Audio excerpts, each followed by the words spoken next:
Le Danois Mats Pedersen l'a remporté dans un final en faux plat montant dans un groupe de 43 coureurs au terme d'un sprint très bien emmené par ses 4 coéquipiers, ce qui a permis à Pedersen de résister au retour de Jasper Philipsen. On rejoint tout de suite, comme promis, notre consultant sur place, Vincent Barthaud, bonjour. Bonjour. Alors, c'était une victoire évidente ou surprenante, vous qui l'avez vécue? Ah non, elle n'est pas du tout surprenante. Là, il s'est imposé ça a vraiment été le plus puissant à Limoges. Mais vous savez, Mats Pedersen, c'est un peu toujours le favori qu'on oublie de citer. Pourtant, il a un palmarès. Il a gagné le Tour des Flandres.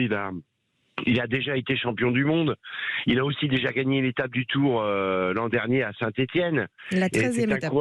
Ouais. Et c'est un coureur qui va vite. La preuve, il a surpris Philipsen hier dans ce faux plat montant parce que c'était une arrivée pour costaud. Certes, sur les étapes de plat, c'est pas forcément le plus rapide, mais sur une arrivée comme hier à Limoges, il a montré qu'il faisait parmi les favoris de tous les sprints sur le Tour. Ouais, je vais y arriver. Il n'y a pas de souci. Limoges, du coup, qui a réussi à Pedersen. Mais en revanche, l'événement de la 8e étape hier, c'est malheureusement la chute du cave. Mark Cavendish qui a dû abandonner la course, Vincent. Ah ouais, pour son dernier Tour de France, parce qu'il avait annoncé quand même qu'il arrêterait à la fin de la saison. Pour son dernier tour, malheureusement à 60 km de l'arrivée, ça s'est fini pour lui. Voilà, fracture de la clavicule. Alors beaucoup de coureurs dans le peloton sont tristes parce que il est adoré, ce coureur Cavendish. Il a quand même un palmarès.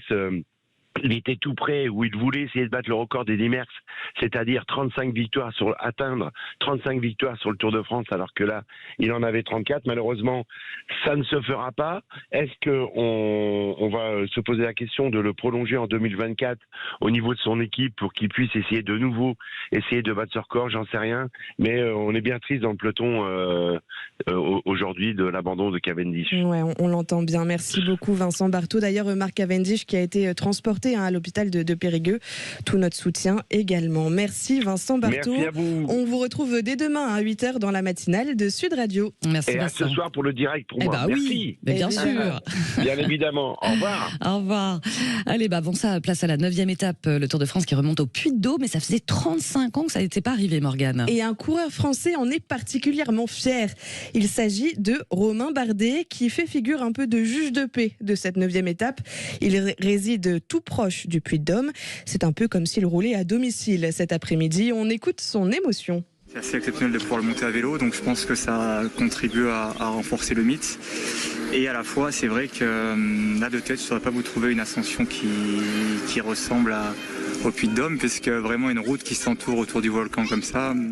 Ce qui risque d'être volcanique, c'est le combat entre Vingegaard et Pogačar à nouveau.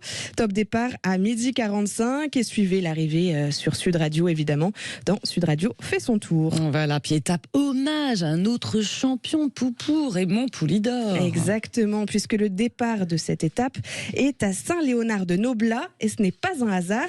C'est dans cette ville que résidait la légende du cyclisme français.